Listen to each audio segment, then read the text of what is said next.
વૃક્ષ ધરાશાય થયું છે। વૃક્ષ ધરાશાયની ઘટના સીસીટીવીમાં કેદ થઈ છે। ખારચિયા ગામે અચાનક વૃક્ષ ધરાશાય થયું। ઘટનામાં રસ્તા પર પાર્ક કારમાં નુકસાન થયું છે। સદનસીબે ઘટનામાં કોઈ જાનહાનિના સમાચાર નથી। ભારે પવન ફૂંકાતા વિશાળ વૃક્ષ ધરાશાય થયું છે। સમગ્ર ઘટનાના સીસીટીવી ફૂટેજ પણ સામે આવ્યા છે।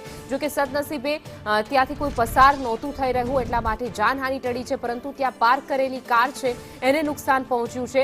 ભારે પવનને કારણે મહાકાય આ વૃક્ષ હતું એ ધરાશાય થયું છે। જો કે ચોમાસું પણ નજીક આવી રહ્યું છે ત્યારે મનપાની ટ્રીમિંગની કામગીરી પર પણ સવાલ ઉઠી રહ્યા છે। વધુ વિગતો સાથે અમારા સંવાદદાતા પિયુષ વાજા જોડાઈ ગયા છે। જી પિયુષ, સદનસીબે કોઈ જાનહાનિના સમાચાર નથી, પરંતુ આ મહાકાય વૃક્ષ ધરાશાય થયું છે।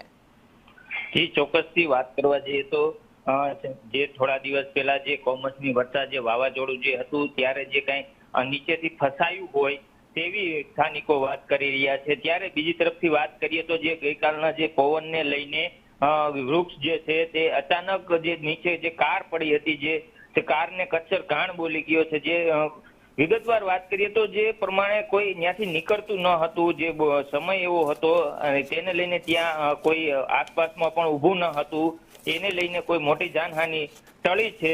પણ બીજી તરફથી અત્યારે જે ચોમાસાનો જે સમય છે તે ત્યારે જે ખરેખર જે વૃક્ષ નીચે જે કોઈ ગાડી ન મૂકવી જોઈએ, જે અમુક જેવા વૃક્ષ જૂના જે છે સદીઓ પુરાના તેની આસપાસ નીકળવું પણ ટાળવું જોઈએ। જી જી, સમગ્ર માહિતી આપવા બદલ આપનો આભાર।